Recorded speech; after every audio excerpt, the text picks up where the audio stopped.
यह बात सबको मालूम है कि अयोध्या के राम जन्मभूमि आंदोलन में गोरखपुर के गोरक्षपीठ का लगभग 100 सालों से मुख्य भूमिका रही है। लेकिन गोरखपुर और अयोध्या स्थित राम मंदिर के बीच संयोग से कुछ और भी रिश्ते रहे हैं। क्या आप जानते हैं कि 1 फरवरी 1986 को वर्षों से बंद पड़े राम मंदिर का ताला खोल देने का आदेश देने वाले जज कृष्ण मोहन यदि गोरखपुर के निवासी थे, तो संयोग से उस समय उत्तर प्रदेश के मुख्यमंत्री वीर बहादुर सिंह भी गोरखपुर के ही निवासी थे।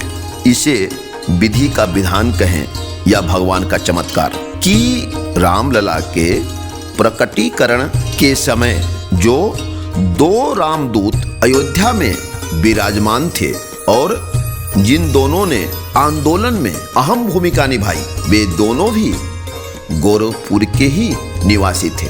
मित्रों, उनमें से एक थे पूज्य हनुमान प्रसाद पोद्दार। जी हाँ, वही पोद्दार जी, जो गोरखपुर स्थित गीता प्रेस के माध्यम से कम दाम पर सनातनियों को धार्मिक पुस्तकें उपलब्ध कराते रहे हैं। और दूसरे दिव्य पुरुष थे गोरक्षपीठ के महंत दिग्विजयनाथ।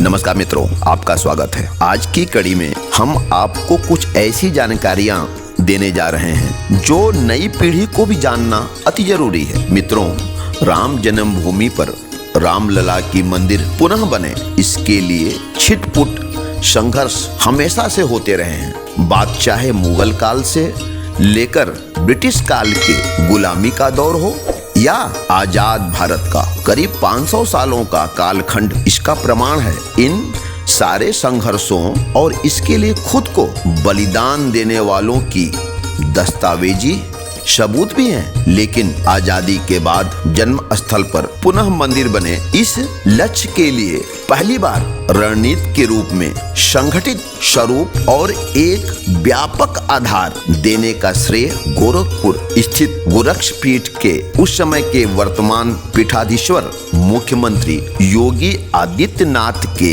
दादा गुरु यानी ब्रह्मलीन महंत दिग्विजयनाथ को जाता है। क्योंकि दिग्विजयनाथ जी ने 1935 में गोरक्ष पीठाधीश्वर बनने के बाद से ही राम जन्मभूमि स्थल मुक्त कराने के लिए प्रयास शुरू कर दिए थे।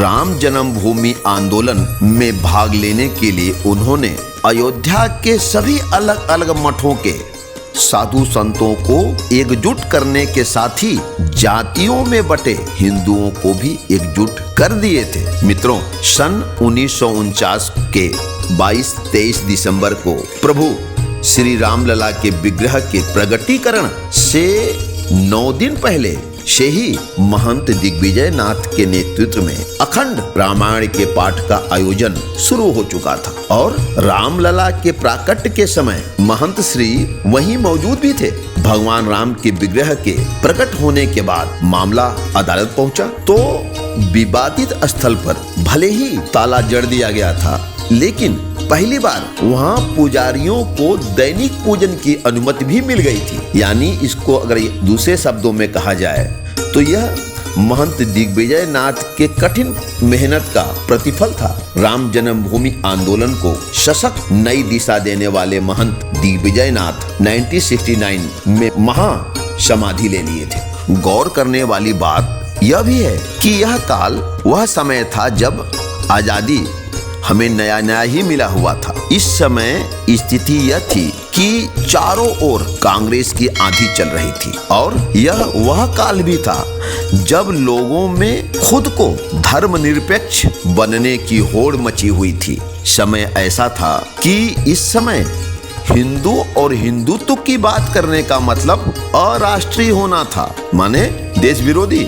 इस होड़ में कई ऐसे लोग भी थे जो करोड़ों लोगों के आराध्य प्रभु राम के वजूद को ही नकार भी रहे थे। मित्रों, ऐसी विपरीत परिस्थितियों में भी पूरी निर्भीकता से दिग्विजय नाथ जी सदन से लेके संसद और संसद से लेके सड़क तक हिंदुत्व और राम मंदिर की मुखर आवाज थे। हालांकि जिस राम मंदिर आंदोलन को महंत दिग्विजय नाथ ने एक ठोस बुनियाद और व्यापक आधार दिया था, उसे उनके ब्रह्मलीन होने के बाद उनके शिष्य यानी कि दिग्विजय नाथ के उत्तराधिकारी महंत अवैधनाथ की अगुवाई में एक नई ऊंचाई मिली। मित्रों, 21 जुलाई 1984 को अयोध्या के वाल्मीकि भवन में जब श्री राम जन्मभूमि मुक्ति यज्ञ समिति का गठन हुआ तो गोरक्षपीठ के नए महंत अवैधनाथ को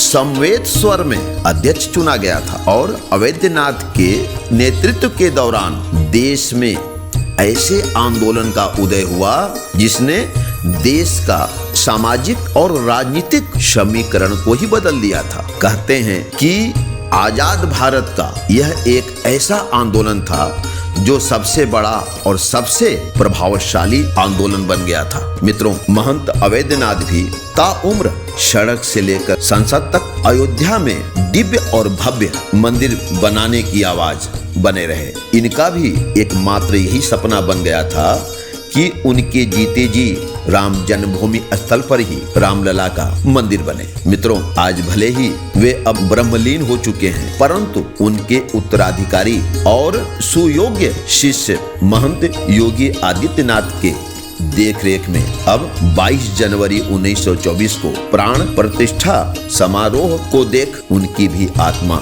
जरूर अत्यंत प्रसन्नता महसूस कर रही होगी। हालांकि रामलला की मंदिर बनने के साथ ही योगी सरकार की अब तो यह मंशा है कि अयोध्या उतनी ही भव्य और दिव्य दिखे जितनी त्रेता युग में थी। हर हर महादेव। जय श्री राम। मित्रों।